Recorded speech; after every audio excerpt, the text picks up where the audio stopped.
अजिबात कडक सुद्धा नाही, एकदम छान अशी पापडी झाली।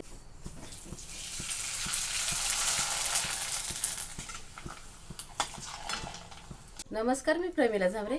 तर मी आज करते तांदळाच्या पिठाच्या घरगटून पापड्या। तर बघा, इथे मी 1 किलो तांदूळ दळून आणले ते गिरणीतून। जर तुम्हाला दळून आणायचं नसेल तर एक दिवस तांदूळ भिजू घालायचं आणि मिक्सरला बारीक वाटून एक रात्रभर जरी भिजत ठेवलं तरी पण पापड्या छान होत्या त्या। तर आता ही मी एक रात्रभर ही पीठ भिजत ठेवलेलं। तर ह्या पिठामध्ये मी शाबूचा वापर केलेला नाही, फक्त नुसतं तांदूळ दळून आणलेला आहे। तर ह्याला चिकटपणा अजिबात नसतो, त्याच्यामुळे मी थोडंसं शाबू दुसरीकडे एका वाटीत रात्रभर भिजत ठेवलेला आहे। तर बघा, हे शाबू पण छान असा भिजलेला आहे। थोडंसं तीळ घेतलेलं आहे आणि आता चवीनुसार आपल्याला मीठ वापरायचं आहे। बघा, आपण आता ह्याला आदन ठेवूया। तर बाहेर पाण्याची चूल आहे, तर पाण्याच्या चुलीवर मी आदन ठेवते। तर इथे 2 कळशा पाणी घेतलेलं आहे। मी अगोदर तेल वतलेलं नाही, तेल वतलं तर वास पापड्याचा तसाच येतोय कुमट, म्हणून तेलाचा वापर अजिबात केलेला नाही। तर बघा, इथं मी पाणी वतून घेतलेलं आहे। पाण्याला छान अशी उकळी आली पाहिजे। तर ह्या पाण्यामध्ये मी शाबू टाकून घेते भिजवलेला।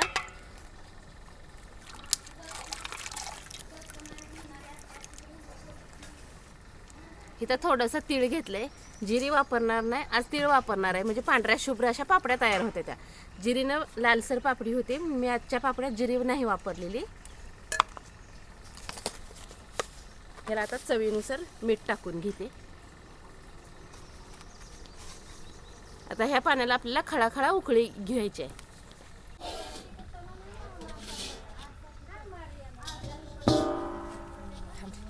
नव्हती म्हणून मी 2 मिनिटं झाकण उघडून थांबले। तर आता छान अशी पाण्याला उकळी आलेली आहे। तर इथं मी गरगटण्यासाठी चाटू घेतलेलं आहे। थोडं थोडं पीठ ह्यात ओतून घ्यायचं आहे। चाटून काय होतंय, गाठी अजिबात होत नाही त्या। तर बघा, हे छान असं गरगटून झालंय। जसं गव्हाच्या पिठाच्या गाठी होते त्या, तसं ह्याच्या काय गाठी होत नाही त्या। छान असं पीठ गरगटले। 10 मिनिटं आता मी ह्याला शिजवणार आहे आणि चांगला जाळ ठेवणार आहे, आरावर नाही शिजू देणार। छान असा जाळ झाला की शिजते आणि थोडंसं पीठ पण नंतर घट्ट होतंय। तर बघा, पीठ छान असं शिजलंय आणि मी छोट्या पातेल्यामध्ये काढून घेतलेलं आहे थोडंसं बाजूला। तर आता इथं मी पापड्या घालते, कागद टाकलेला आहे। पीठ मी पातळ का केलंय, तर पातळ पिठाच्या पापड्या एकदम छान होते त्या आणि खायलाही। आणि पीठ जर घट्ट असेल तर पापडी निब्बर होते वाळल्यानंतर आणि खायला पण तुटत नाही तळल्यानंतर। तर बघा, ह्याला घालायचा पण आटाच नाही, फक्त हातात घ्यायचं, पळीत घ्यायचं आणि खाली सोडायचं।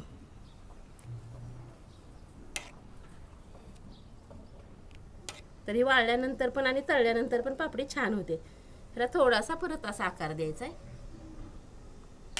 तर जास्त जाड पापडी घालताना घालायचीच नाही, एकदम पातळ आणि छान अशी झाली पाहिजे। आणि तळल्यानंतर तर पापडी लय छान फुगते पण आणि खायलाही छान लागते।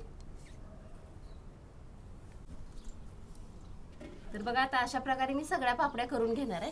आता थोड्याशा केलेल्या आहेत त्या, अशाच पद्धतीने आता सगळ्या बनवते। आणि पीठ पातळ असल्यामुळे पापडी एकदम छान होते, फक्त थोडासा आकार द्यायचा आहे।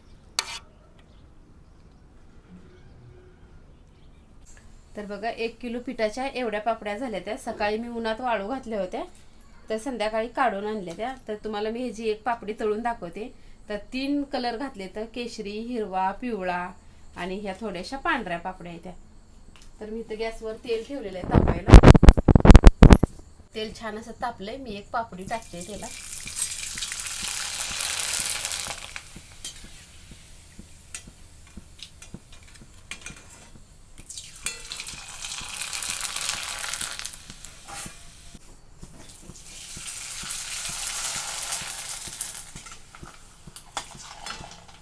तर मी एवढ्या पापड्या तळून घेतल्या त्या आणि एका दिवसात ही पापडी वाळलेली आहे।